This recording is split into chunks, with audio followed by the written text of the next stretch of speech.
যে বাচ্চাদেরকে এই ব্যস্ততার মধ্যে থেকেও, আমরাও তো অনেক ব্যস্ত থাকি, এই ব্যস্ততার মধ্যে থেকেও একটু সময় বের করে তাদেরকে নিয়ে একটু ঘুরতে যাওয়া উচিত। ও দারুণ দারুণ, সেটাই, আপনার বাচ্চা আর আমার বাচ্চা একই, ঠিক আছে।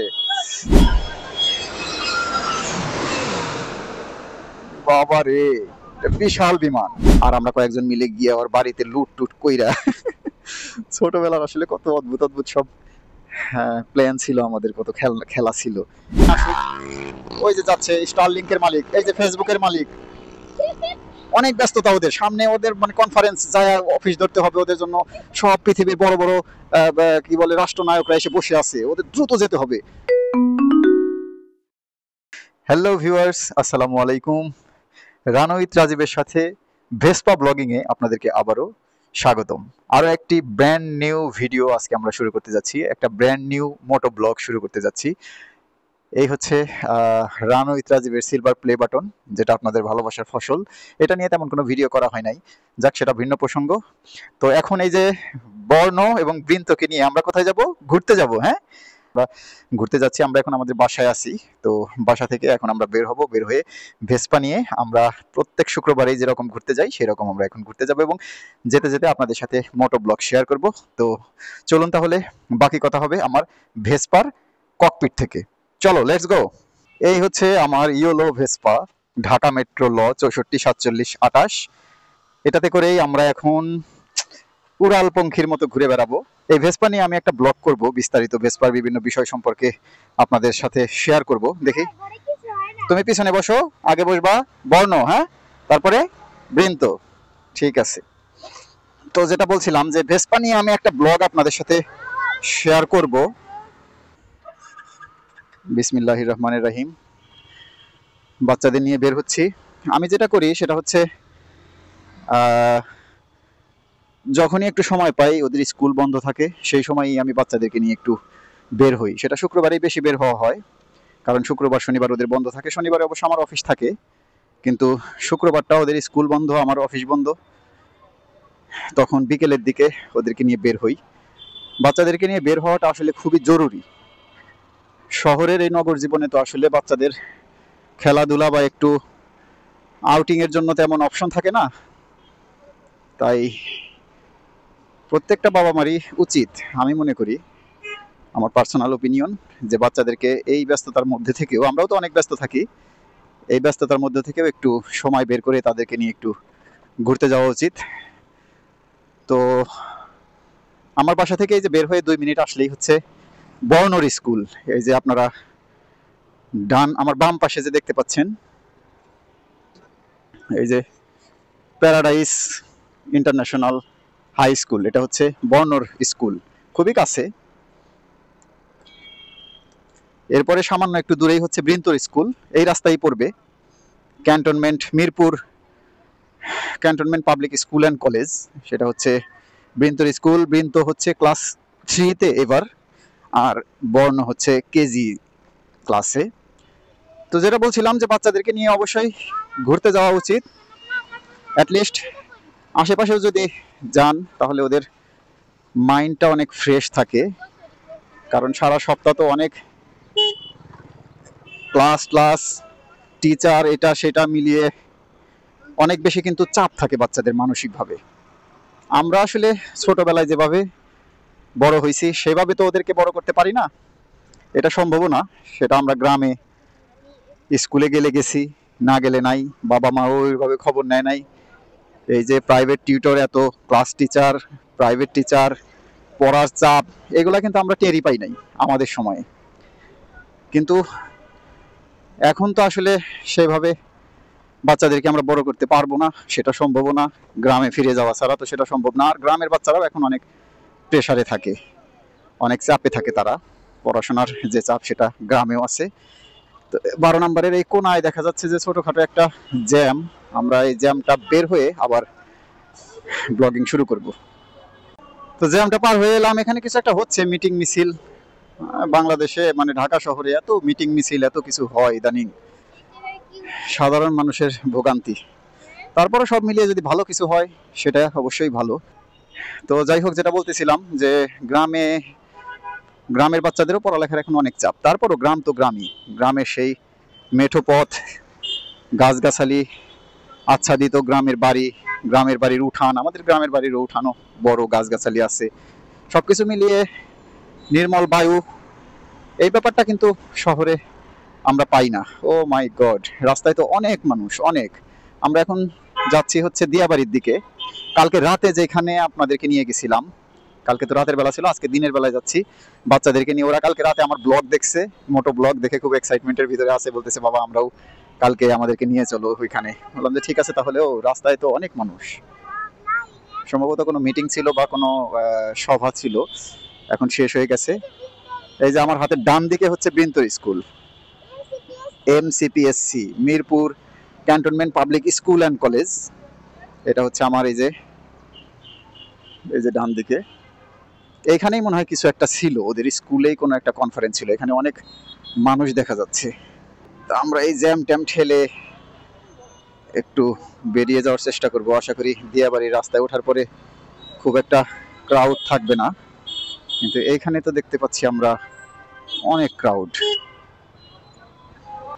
ঢাকা শহরের জ্যাম আসলে কি বলবো, এটা পোহাতেই হবে। আর ওই যে যেটা কালকে বলছিলাম যে এই যে অটো রিক্সাগুলো যে মেইন রোডে চলে আসে, দেখেন এখানে যে জ্যামগুলো হয়েছে, আজকের ব্যাপারটা আলাদা, শুক্রবারের দিন এত জ্যাম থাকে না এই রোডে।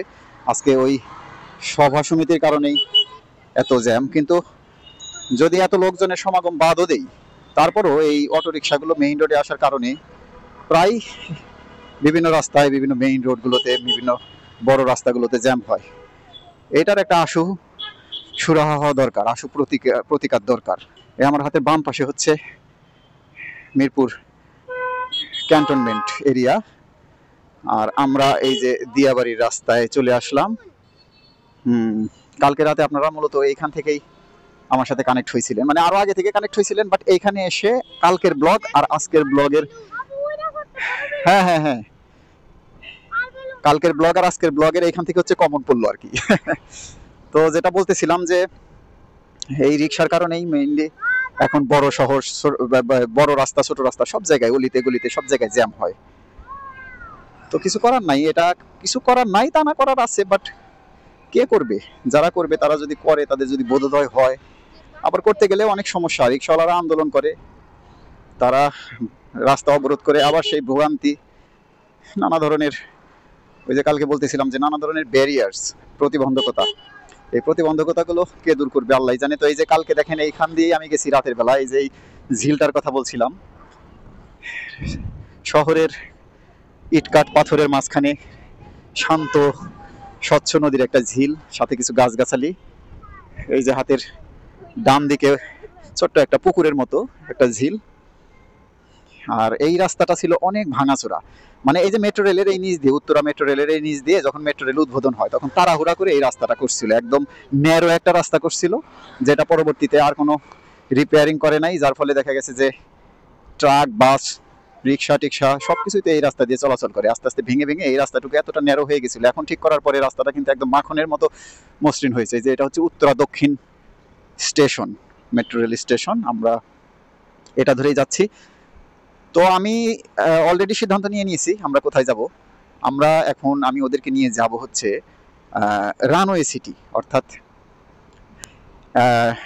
শাহজালাল ইন্টারন্যাশনাল এয়ারপোর্ট যেটা আছে, সেটার পিছন থেকে বিমান ওঠানামা, মানে বিমান ল্যান্ডিং করা, তারপরে বিমান ফ্লাই করার যে দৃশ্য, সেটা কিন্তু দারুণ। সেই দৃশ্যটা একদম কাছ থেকে দেখা যায়, বিমান মাথার উপর দিয়ে একদম নামে। আমি এর আগে ওদেরকে নিয়ে একবার গেছিলাম, তো ভাবলাম যে আজকে আবার যাই, ব্যাপারটা আপনাদের সাথেও ব্লগিংয়ে শেয়ার করি। তো এই যে রাস্তার পাশে খুব সুন্দর, আচ্ছা এই হলুদ ফুলগুলা কি নাম? এই ফুলগুলা কিন্তু দারুণ, রাস্তার যে আইল্যান্ডের ভিতর দিয়ে ফুল গাছগুলো। ইয়োলো মাই ফেভারিট কালার, আমার ভেসপার কালার ইয়োলো, আর ফুলগুলোর কালারও ইয়োলো। আর ওই পাশে রাজুকের বিল্ডিং, রাজুকের কিছু প্রকল্প, কালকে রাতে যেটা আপনাদেরকে স্পষ্ট দেখাতে পারি নাই,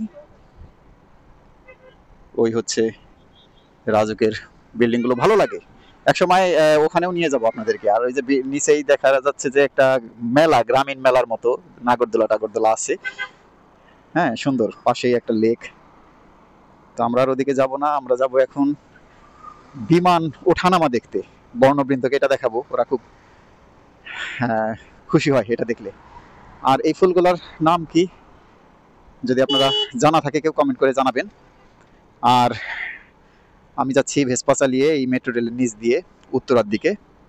এই দিক দিয়ে গেলে উত্তরা এয়ারপোর্টটা কিন্তু অনেক কাছে, অনেক। আমি তো মিরপুর 12 নাম্বার থাকি, বাট এই দিক দিয়ে আমি যখন এয়ারপোর্টের দিকে যাই বা উত্তরার দিকে যাই 10 মিনিট লাগে, ঠিক আছে, যেটা আমাকে অনেক ঘুরে যেতে হবে ওই দিক দিয়ে গেলে, অর্থাৎ ওই কালশি দিয়ে, হ্যাঁ, ওইদিকে এয়ারপোর্ট রোড ধরে গেলে আমার কিন্তু অনেক সময় লাগবে, কিন্তু এইদিকে কিন্তু আমার অনেক কম সময়। ও ঘোরা ভালো, এই জায়গাটা বেশ হ্যাপিনিং একটা জায়গা। মানে আমি শুনছি যে এই লেকে নাকি কায়াকিং করা যায়, এটা কিন্তু দারুণ। হ্যাঁ, একদিন কায়াকিং করতে আসবো। ভালোই লোকজন আসে বিকেলবেলা, একটু এন্টারটেইনমেন্টের ব্যবস্থা আছে এখানে। আসলে শহরের এই ব্যস্ত কর্মব্যস্ত জীবনে একটু বিনোদন খোঁজে সবাই, ঠিক আছে।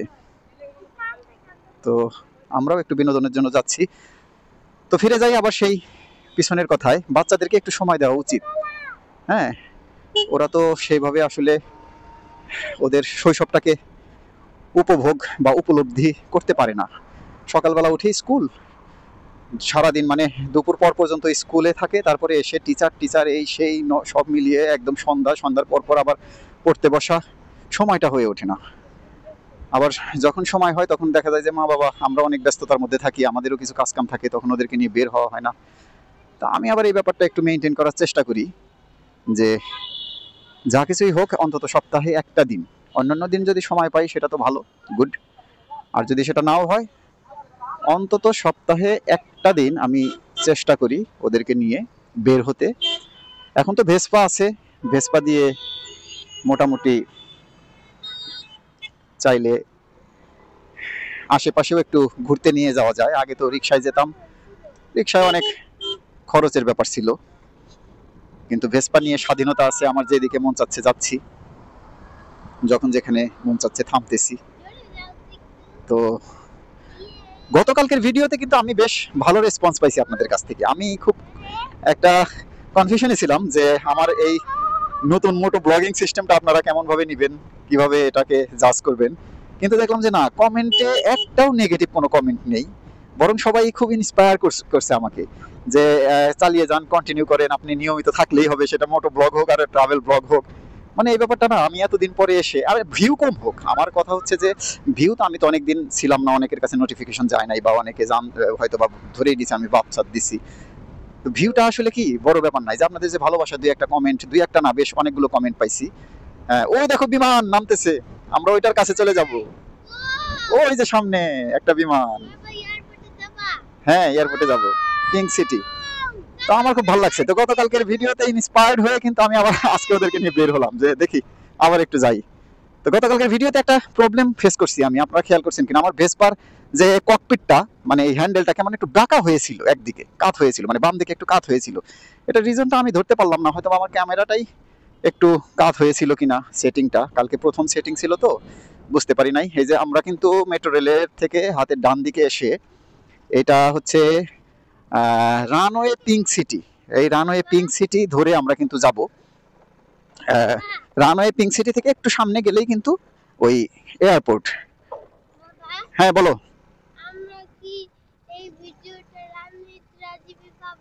হ্যাঁ হ্যাঁ অবশ্যই পাবা, এই ভিডিও তোমরা রান উইথ রাজীবেই পাবা। আমি আজকে এই ভিডিও পোস্ট করে দেব। এখানে রাস্তা একটু ভাঙাচুরা আছে, আর আছে হচ্ছে একটু ধুলাবালি আছে।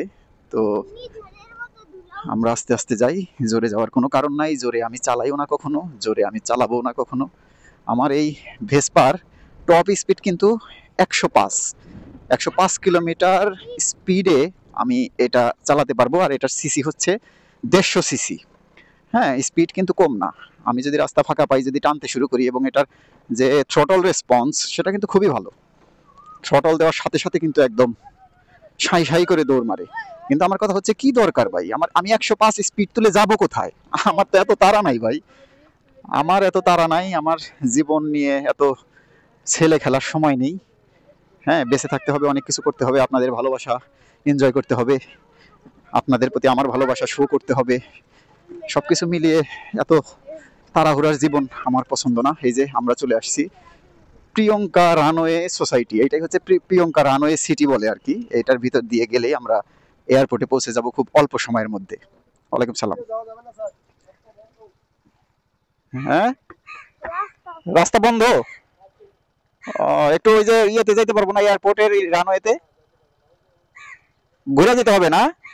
ও আচ্ছা ঠিক আছে, তাহলে তো মুশকিল। এখান দিয়ে এর আগে গেছিলাম, তো এখন তো আর বললো যে রাস্তা বন্ধ, যেতে পারবো না। দুঃখজনক। এখন শেষ পর্যন্ত কি ঘুরেই যাব না কি করব বুঝতেছি না। ঘুরে কোন জায়গা দিয়ে যায়? আমি তো অন্য আর একটা রাস্তা আছে, বাট সেই রাস্তাটা তো আমার ভালো চেনা নাই। ভাই রানওয়েতে যায় কোন দিক দিয়া? রানওয়ে ওই মাইক্রোটা দিয়ে না? এইখান দিয়ে ওইখান দিয়ে যাওয়া যাবে? আচ্ছা ঠিক আছে ভাই, থ্যাংক ইউ। ওই মাইক্রোর পিছে পিছে যেতে বলতেছি, কিন্তু আমি কি মাইক্রোটা ধরতে পারবো? রাস্তা যে ভাঙাচোরা রাস্তা, দেখি একটু আস্তে আস্তে ট্রাই করি। তাড়াহুড়া নাই, যেটা বলতেছিলাম, একদমই তাড়াহুড়া নাই। মাথা ঠান্ডা করে বাইক চালাতে হয়। যদি মাথা ঠান্ডা না করে মাথা গরম করছেন তো মরছেন। বাবারে বাবারে, এখানে তো ওরে বাবারে, না আমার বাইকের শক্তি আছে। আমার বাইককে, আমার ভেসপাকে এত আন্ডার এস্টিমেট করা যাবে না। না না না, 150 সিসির ভেসপা, এটা এই সমস্ত কাদা ধুলা বালি কোনো ব্যাপার না। সব কিছু কই মাইক্রোটা? দেখি আমরা মাইক্রোটা ধরতে পারি কিনা। না না, ওই যে সামনে একটা মাইক্রো গেছে। এখানে তো রাস্তা আবার দেখতেছি ভালো। তো দেখি একটু, অপরিচিত রাস্তা, আমি চিনিও না ভালো করে, জিজ্ঞেস করে করে চলে যাব আমার মনে হয়, ব্যাপার না। ওই যে মাইক্রোটা আছে সামনে, এই যে সামনে আরেকটা গাড়ি, এরা মনে হয় সব ওইদিকেই যাচ্ছে। আমিও যাই, গড্ডালিকা প্রবাহে গা ভাসায় দিই, কিন্তু রাস্তা তো ভালো না, আবার ভাঙাচোরা রাস্তা, ধুলা। সো আমরা কিন্তু সামনের গাড়ি ঘোড়া, রিক্সা টিক্সা এই সমস্ত ফলো করতে করতে এগিয়ে যাচ্ছি, কিন্তু রাস্তাটা ভীষণ খারাপ, একদম পুরো অফ রোডিং করতে হচ্ছে। আর অনেক ধুলা, একদম ঘন যে ধুলাগুলো আছে না পাউডারের মতো, ওইরকম ধুলা আর কি। আমি হেলমেটের ভাইজার লাগিয়ে রাখছি, না হলে একদম ধুলা দিয়ে আমার নাক চোখ মুখ শেষ হয়ে যেত। তবে দেখি এটা শেষ পর্যন্ত আমরা যে জায়গায় যেতে চাচ্ছি সেই জায়গা পর্যন্ত গেছে কিনা। আমরা একদম উত্তরা সেক্টরের ভিতরে আছি, এটা সম্ভবত 17 নম্বর সেক্টর। তবে ওই runway, pink city, Priyanka runway city ধরে যেতে পারলে ভালো হইতো। আমার ভেসপা কিন্তু আমাকে ঠিকই নিয়ে যাচ্ছে। যেটা বলতেছিলাম যে ভেসপা নিয়ে আপনাদের সাথে একটা ডিটেলস ভিডিও শেয়ার করব। আমি আসলে ভেসপাটা যে কারণে কিনছি সেটা হচ্ছে যে আমার প্রচুর ব্যবসায়িক কাজে, পার্সোনাল কাজে মিরপুরের ভিতরে, আমি আমার বাসা তো মিরপুরের ভিতরে আমি এদিক সেদিক কিন্তু আমার খুব যাওয়া আসা করা হয় বিভিন্ন জায়গায় কাজে কারণে। এটা একটা রিজন। আর একটা রিজন হচ্ছে আমার বাচ্চাদের স্কুল থেকে আনা নেওয়ার ব্যাপারটা আমি দেখি সুন্দর। ওদের দুইজনকে পিছনে বসিয়ে, অনেক জায়গা পিছনে অনেক, এবং খুব কমফোর্ট, বসে খুব কমফোর্টেবল। ওদেরকে পিছনে বসিয়ে সকালে স্কুলে দিয়ে আসি, দুপুরে স্কুল থেকে নিয়ে আসি। আর এটা টুকটাক কাজ তো আছেই। আমার খুবই কনভিনিয়েন্ট হয়েছে এই ভেসপাটা, যেটা আমার আগে অনেক টাকা রিক্সা ভাড়া লাগতো, আর এখন সেই টাকাটাও আমার বাসে, প্লাস সময় তো বাসেই। টাকার চাইতে সবচেয়ে বড় হচ্ছে সময়। সময়টা যে বাসে, এটা আমার জন্য একটা বিশাল একটা প্লাস পয়েন্ট। তো এখনো অফরোডিং করতেছি আমরা। তো ওই যে একটু মানে ঘুরে প্রিয়ঙ্কা রানওয়ে সিটির ভিতরেই আমরা ঢুকলাম, কিন্তু ওই রাস্তাটা ওরা বললো যে ওইখানে সিকিউরিটি গার্ড বললো ওই রাস্তা কাজ চলতেছে, একটু ঘুরে যেতে হবে। আশা করি চলে যেতে পারবো। আমরা কিন্তু আবারও এই যে প্রিয়ঙ্কা রানওয়ে সোসাইটি, অর্থাৎ প্রিয়ঙ্কা রানওয়ে সিটি যেটা, সেটার ভিতরে ঢুকে গেছি। একটু বাইপাসে আসলাম আর কি, ঘুরে আসলাম। অনেক বক বক করি আমি, মোটো ব্লগে অনেক আসলে বক বক করতে হয়। আপনারা আমার এই বকবকানি সহ্য করেন কিনা বা বিরক্ত হন কিনা সেটাও কিন্তু কমেন্ট বক্সে জানাবেন। তবে যদি বিরক্ত করেন তার জন্য আমি আন্তরিকভাবে, মানে যদি বিরক্ত হন তার জন্য আমি কিন্তু আন্তরিকভাবে দুঃখিত। কিন্তু তারপরও আমার মনে হয় আমি টুকটাক এভাবে চালিয়ে যাব, কারণ এটার মাধ্যমে আমি আপনাদের সাথে একটু কানেক্ট থাকতে পারছি, আই থিঙ্ক, আমার যেটা মনে হচ্ছে। কিন্তু রানওয়ে পিঙ্ক সিটি কি আমরা কালকে এই রাস্তায় গেছিলাম? একটু একটু তো অপরিচিত লাগে। দেখি, সমস্যা হলে তো জিজ্ঞেস করবই। হ্যাঁ হ্যাঁ, ঠিক আছে ঠিক আছে, জাস্ট একটু ঘুরে আসলাম তো তাই বুঝতে পারি নাই। তো যেটা বলছিলাম যে আমার এই বকবকানি যদি আপনাদের কাছে বিরক্তিরও কারণ হয়, তারপরেও আমার মনে হয় যে একটু সহ্য করে নিয়েন আর কি। আসলে কি করবো, মোটো ব্লগিং এ তো এটাই নিয়ম, যে যখন যেখানে যাচ্ছি সেই সম্পর্কে বলা, তারপরে আপনাদের সাথে কানেক্টেড থাকার জন্য একটু বক বক করা, কথা টথা বলা, নাহলে তো বোরিং লাগবে। এই যে আমরা রানওয়ে, প্রিয়ঙ্কা রানওয়ে সিটি যেটা, সেই প্রিয়ঙ্কা রানওয়ে সিটির ভিতর থেকে এখন বের হব। আর এইটা হচ্ছে এয়ারপোর্টের পিছন দিকটাই, যে আমার সামনে যে ওয়ালটা দেখতে পাচ্ছেন সেটা হচ্ছে শাহজালাল ইন্টারন্যাশনাল এয়ারপোর্টের পিছনে, যেখান দিয়ে বিমান ওঠানামা করে। আর আমরা এখন যে স্পটটিতে যাব সেখানে কিন্তু অনেক মানুষ, আজকে আরো শুক্রবার, বাপরে বাপ, মানুষে তো দূর থেকেই বোঝা যাচ্ছে। থাক মানুষ থাক, সমস্যা নাই। আমরা একটা সাইডে দাঁড়াবো, দাঁড়িয়ে দাঁড়িয়ে বিমানের ওঠা নামা কিছুক্ষণ দেখবো। বৃন্দবর্ণ একটু এনজয় করবে, ওদের অনেক ভালো লাগে। একবার নিয়ে আসছিলাম, সময় কম পাইছিলাম, সন্ধ্যার দিকে আসছিলাম, আজকে এই জন্য একটু সময় হাতে নিয়ে আসছি। এই যে এখান থেকেই শুরু, এইখান দিয়ে বিমান নামে, কিছু চটপটি ফুচকার দোকান টোকান আছে, মানুষজন আসে বিনোদন টিনোদন কিছুক্ষণ সময় কাটে, বাচ্চা কাচ্চা নিয়ে আসে, যেরকম আমিও আসছি। তো আমরা ওই দিন দাঁড়াইছিলাম একটা সুন্দর জায়গায়, ওইখান থেকে একদম স্পষ্টই বিমান দেখতে পাচ্ছিলাম। তো আমরা আজকেও সেরকম একটা জায়গা দেখেই দাঁড়াবো। অনেক মানুষ, বাইকটা যে কোথায় রাখি, একটু ফাঁক টাক পেলেই বাইকটা ঢুকিয়ে দেব, কিছু করার নাই। ভাই রাস্তার পাশে তো দোকান টোকান দিয়ে একদম ভর্তি। দাঁড়াবো কোথায়, দাঁড়াবো কোথায়, ও মাই গড, এত মানুষ, এখানেই মনে হয় একটু সুযোগ হইতে পারে।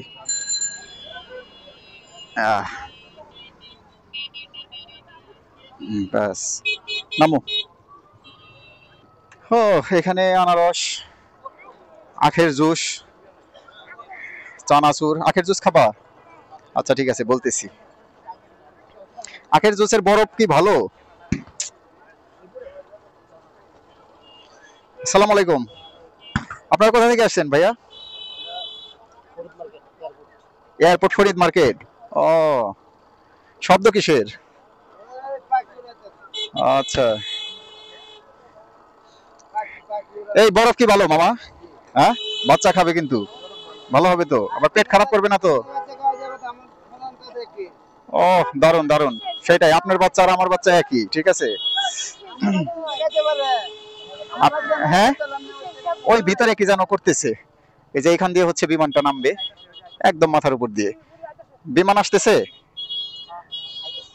আসতেছে আসতেছে। ওই যে এখানে, এখান থেকে ক্যামেরায় বোঝা যাবে না, বাট আমি দেখতে পাচ্ছি খালি চোখে, ক্যামেরায় অতটা বোঝা যাবে না। কাছে আসলে আমরা দেখবো। এই দেখতে পাচ্ছ, ওই যে দেখো, আমরা ওই দিন দেখছিলাম না, ওই একই জায়গা দিয়ে আসতেছে, এইখান দিয়েই নামে সব সময়, বুঝছো, এইখান দিয়েই, একটাই ওয়ে। ও তুমি নিয়ে নিছো, হ্যাঁ তোমারটা, ওকে একটা দিয়েন মামা।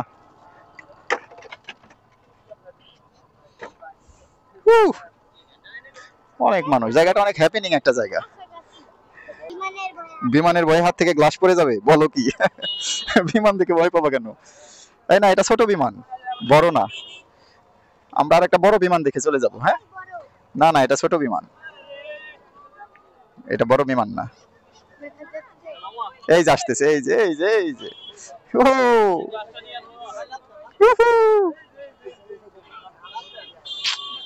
ইয়েস, এই যে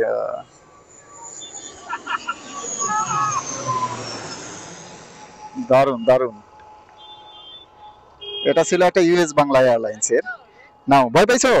হ্যাঁ মামা, আর এক গ্লাস দিয়েন। হ্যাঁ, তো আমরা আর একটা বিমান আসবে হয়তো বা 5-10 মিনিট পরেই, আর একটা বিমান দেখে আমরা তারপর চলে যাব। আমরা দেখতে পাচ্ছি আর একটা বিমান চলে আসতেছে, কত 5 মিনিট পরে আর একটা আসতেছে। এটা মনে হচ্ছে বড় বিমান, একটা বড় বিমান দেখে আমরা চলে যাব। আর যদি এটাই বড় বিমান হয় তাহলে এটা দেখে আমরা চলে যাব। এটাই বড় বিমান, এটাই বড় বিমান না, মনে হচ্ছে এটা বড় বিমান। এটা, এটা হচ্ছে তোমার ওই যে প্রোপেলার ছাড়া বিমান, ওইটার আগের বিমানটাতে প্রোপেলার ছিল। প্রোপেলার বোঝো, ওই যে বিমানের সামনে দুই পাখা ঘোরে না এরকম করে। হ্যাঁ হ্যাঁ হ্যাঁ, ওইটা প্রোপেলার বিমানগুলো ছোট হয়, ওটা হচ্ছে আমাদের ডোমেস্টিক বিমান, অর্থাৎ আমাদের দেশের ভিতরেই, এই কক্সবাজার যায়, তারপরে তোমার রাজশাহীর সিলেট টিলেট এইগুলো জায়গায় যায়। দেখো এটা বড় বিমান, এটা বড় বিমান, দারুন। এইটা, এটা বিমানটা অনেক বড়। আপনারা ক্যামেরায় দেখতে পাচ্ছেন কিনা আমি একটু কনফিউজড আছি। এই যে একদম হাতের নাগালে, মনে হচ্ছে যে আমি এখন এটাকে ধরে ফেলতে পারবো। ও মাই গড, এটা তো অনেক বড় বিমান। এটা মনে হচ্ছে বোয়িং।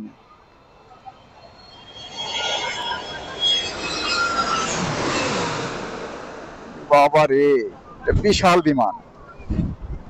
হুম, ধুলাবালি দিয়ে একদম শেষ। চোখে মুখে ধুলাবালি ঢুকছে। ওই মামা, আপনার এই যে আখের ভিতরে তো এই ধুলাগুলা যায়, হ্যাঁ এবার কি বলবেন? এবার তো চোখে দেখা। এতক্ষণ তো বলছেন যে ধুলাবালি নাই। যাই হোক, কিছু করার নাই, এখানে আসলে এগুলো মেনে নিতে হবে। এই যে পাশে আনারস, খেলনা, মানে দারুণ জায়গাটা, একটা হ্যাপিনিং একটা জায়গা। আমরা চলে যাব, চলো। ঠিক আছে, আমরা ওইদিকে গিয়ে আবার একটু ঘুরবো। আমরা দুইটা বিমান দেখছি পর পর। এখন আমরা let's go, go back to home. তো আমরা এই রানওয়ে থেকে বিমান টিমান দেখে, বিমানের ল্যান্ডিং দেখে, জ্যাম ট্যাম ঠেলে, ওই জায়গাটা অনেক জ্যাম রে ভাই, কি অবস্থা। আর বিমানগুলো যখন একটা একটা করে ল্যান্ডিং করে না, বিশেষ করে বড় বিমানটা, মনে হচ্ছিল যে ঝড়। মানে এটা ক্যামেরায় হয়তো বোঝাতে পারি নাই আপনাদেরকে, কিন্তু এত পরিমাণে বাতাস, যেটা আসলে বলার মতো না। তো আমরা এই যে আবার প্রিয়ঙ্কা রানওয়ে সিটির ভিতর দিয়ে ঢুকে বের হয়ে যাব উত্তরা সেক্টরের দিকে। ওইখান থেকে আমরা চলে যাব মিরপুর 12 নাম্বার। আমরা তাহলে একটা ছোট্ট একটা প্লেন কিনবো, কিনে আমাদের বাসার ভিতরে আমরা খালি উড়াবো সব সময়। ও আচ্ছা, আমার তো এই যে ড্রোন আছে বুঝছো। মানে ব্রিন তো বলতেছে যে বাবা আমাদের বাসায় এত গরম, তাহলে আমাদের বাসায় ফ্যান না রেখে আমরা যদি একটা প্লেন রাখি, তাহলে সব সময় ঝড় হবে, আমাদের অনেক বাতাস লাগবে। বাচ্চাদের কত অদ্ভুত অদ্ভুত প্রশ্ন, কত অদ্ভুত অদ্ভুত সব চিন্তা ভাবনা। হ্যাঁ, আমরাও ছোটবেলায় এরকম অনেক কিছু ভাবতাম। বিমান দেখে ভাবতাম যে আমি বড় হয়ে ওই রকম একটা বিমান কিনবো, কিনে চালিয়ে চালিয়ে ঢাকা যাব, চিটাগাং যাব, তারপরে আমেরিকা যাব। আমি তখন ভাবতাম কি যে মনে হয় বিমান কেনা যায়, বড় হয়ে কিনতে পারবো, টাকা হইলে কিনতে পারবো।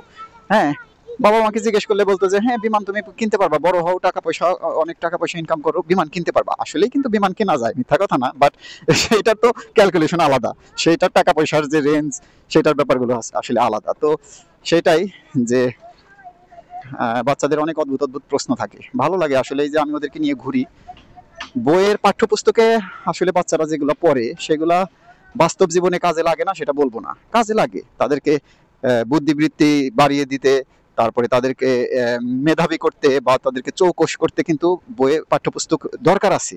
কিন্তু একটা কথা কি আমি বিশ্বাস করি, সেটা হচ্ছে যে পাঠ্যপুস্তকের বাইরের যে শিক্ষাটা, সেটা যদি আপনি না নিতে পারেন বা সেটা যদি বাচ্চাদেরকে না দিতে পারি আমরা, আমার মনে হয় কি যে বাচ্চারা সঠিকভাবে যে বেড়ে ওঠার ব্যাপারটা, সেটাতে কিছুটা ব্যাহত হবে।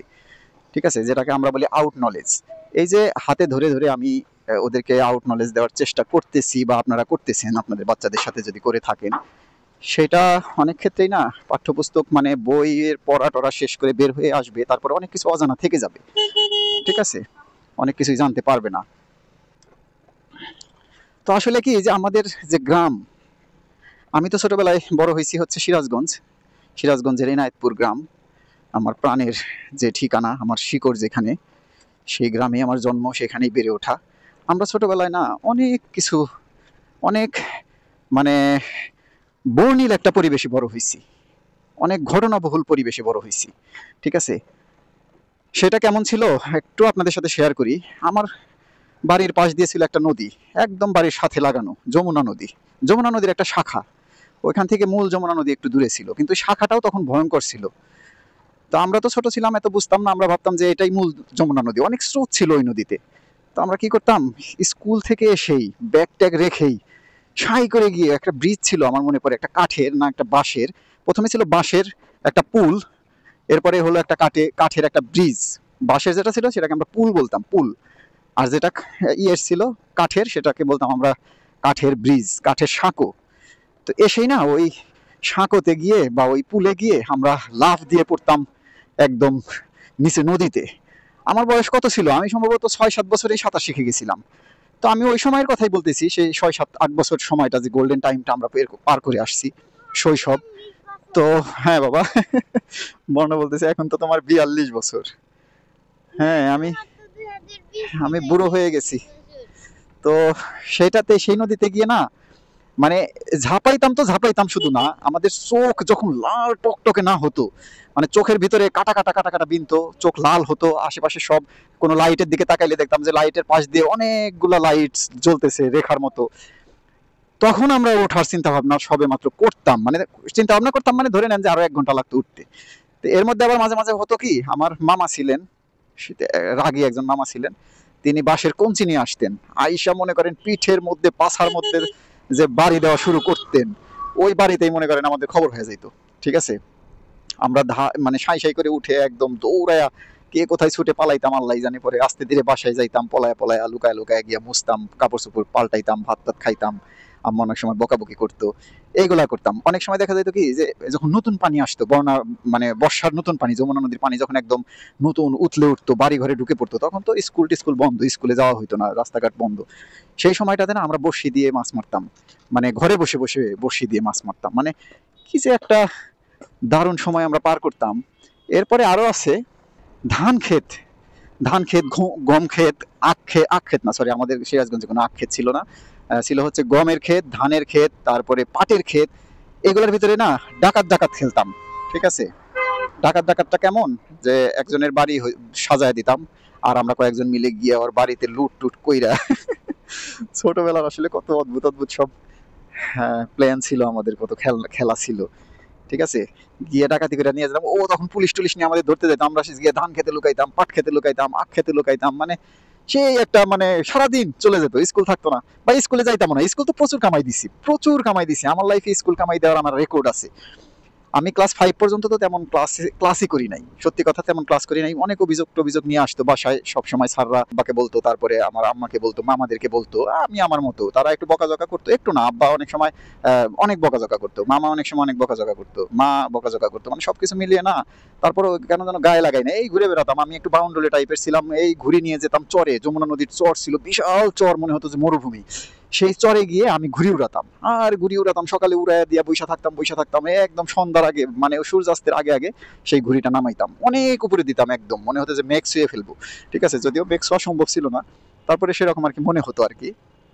তাই যে এখন আমরা কিন্তু আবার চলে আসছি মেট্রো স্টেশনের নিচ দিয়ে, যে 12 নম্বরের দিকে, মিরপুর 12 দিকে যে রাস্তাটা, সেই রাস্তায়। ঠিক আছে, এইখানে অনেক লোকজন, অনেক রিক্সা এই সময়টাতে থাকে, অনেকে আসে ঘুরতে। তো যেটা বলতেছিলাম যে সেই সময় না, মানে আমরা সেই স্কুল টিস্কুল ফাঁকি দিয়ে, আমি চরম লেভেলের ফাঁকিবাজ একজন স্টুডেন্ট ছিলাম, কিন্তু তো তারপরও না, এত স্কুল ফাঁকি দেওয়ার পরও কেমনে কেমনে জানি আমি ক্লাস 5-এ ট্যালেন্ট পুলে বৃত্তি পাই। ঠিক আছে, ট্যালেন্ট পুলে স্কলারশিপ পেয়েছিলাম আমি, মানে আমি পড়তাম না তা না, পড়তাম, বাট আমি মানে কোয়ালিটি পড়া পড়তাম। ওই আপনার সারাদিন গ্যাগো গ্যাগো করে, সারা রাত গ্যাগো করে সবকিছু মুখস্থ টুখস্থ, এগুলো আমার কিন্তু মানে কোনো সময় পছন্দ ছিল না, এখনো পছন্দ না। ঠিক আছে, আমি পড়তাম কিরকম পড়তাম, ওই কোয়ালিটি পড়া যেটা বলে, বুঝে বুঝে পড়তাম। আমার মনে হতো, আমি বুঝতে পারতাম, এটা আল্লাহ তাআলা আমাকে একটা বিশেষ হয়তো বা গুণ দিছে, আমি বুঝতে পারতাম যে এই প্রশ্নটা আসার মতো, বা এই প্রশ্নটা ফাও আসার মতো না। এই জন্য আমার অল্প পড়লেই হয়ে যেত। দেখা গেছে যে আমার সিলেবাসে 10টা প্রশ্ন দিছে, ওর ভিতর থেকে হয়তো বা 10টাই আসবে, 5টার উত্তর দিতে হবে, যে কোনো 5টি, বা 8টা আসবে, 5টার উত্তর দিতে হবে। আমি বুঝে বুঝে পড়তাম, আমি দেখতাম যে আমি যে 5টা পড়ে গেছি সেই 5টাই আসছে, সেই 5টার ভিতর থেকেই কমন পড়ে গেছে। বা অনেক সময় এরকম হতো যে 10টা প্রশ্ন দিয়েছে, ওর ভিতর থেকে 5টা আসবে, হ্যাঁ এরকম হতো যে 10টা প্রশ্ন দিয়েছে, ওর ভিতর থেকে 5টা আসবে। আমি কি করতাম, আমি ওই 5টাই পড়ে যেতাম, যে 5টা আমার কাছে মনে হয়েছে যে আসার মতো, আমি দেখতাম যে ওই 5টাই আসছে, না হলে অ্যাটলিস্ট 4টা আসছে, আর একটা আমি কি করতাম, আমি বানিয়ে টানিয়ে দিয়ে দিতাম আর কি। ঠিক আছে, আমার সেই বানিয়ে প্রশ্ন লেখা, সেই অভ্যাসটা আমার অনার্স মাস্টার্স লেভেল পর্যন্ত আমার ছিল, আমি বানিয়ে বানিয়ে লিখতে পারি। ঠিক আছে, এমনও হয়েছে আমি অনার্স যে যখন পড়ালেখা করছি, আমার সাথে যারা আমার ফ্রেন্ড আছে, যারা এই ভিডিও দেখবে, তারা হয়তো বুঝতে পারবে যে আমি কোনো পড়ালেখা করি নাই, ওইভাবে পড়ি নাই, তথাকথিত পড়া, মুখস্থ বিদ্যা।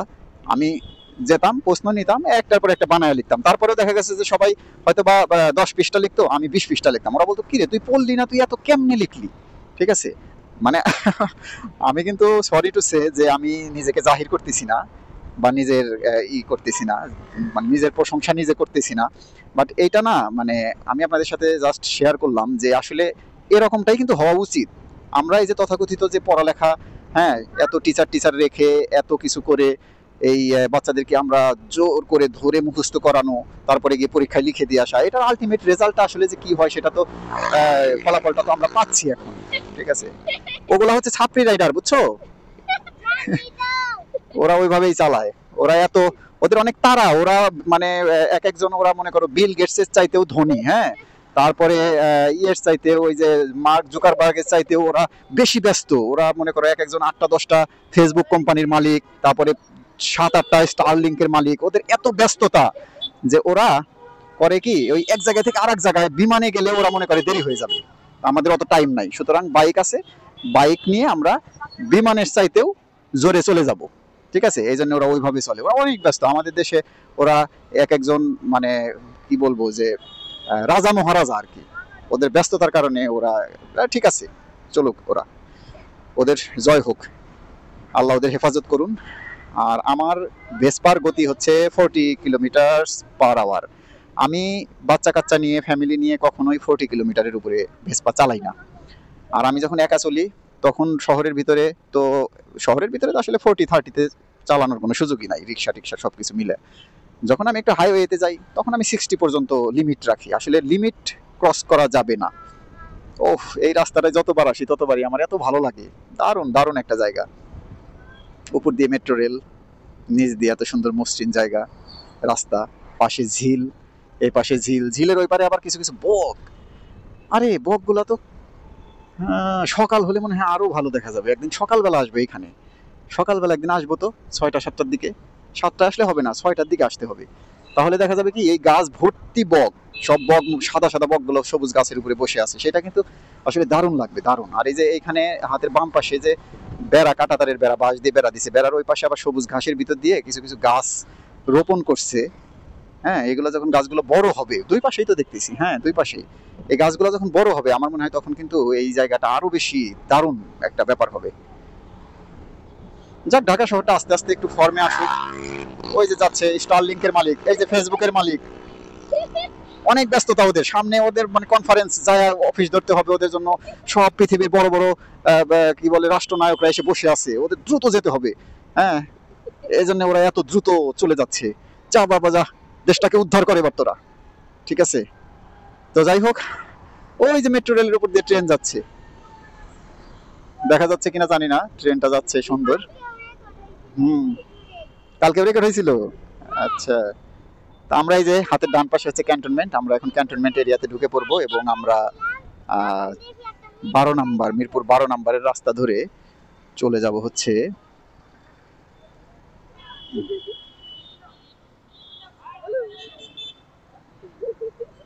খুবই সাবধানে এখান দিয়ে পার হতে হবে।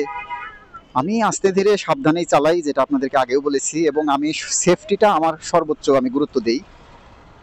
বাচ্চাদের হেলমেটের বিষয়টা আমি কখনোই কনসিডার করি না। বৃন্তবর্ণ দুজনেরই হেলমেট আছে, হেলমেট পরে।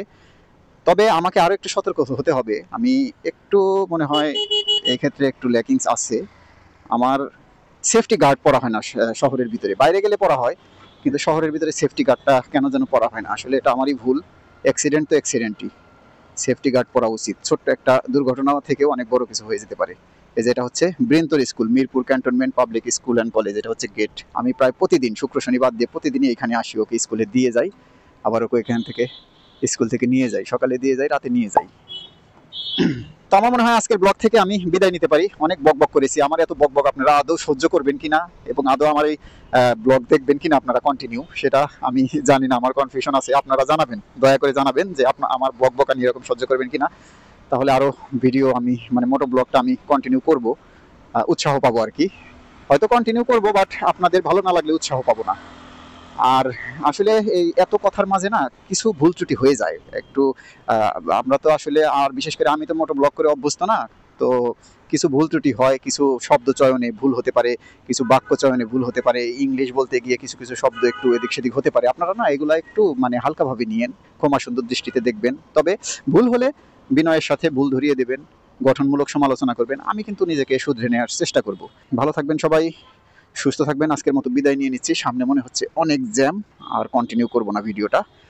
আজকের মতো এখানেই শেষ, দেখা হবে নেক্সট একটা ভিডিওতে। সে পর্যন্ত সবাই সুস্থ থাকবেন, ভালো থাকবেন, আল্লাহ হাফিজ, আসসালামু আলাইকুম।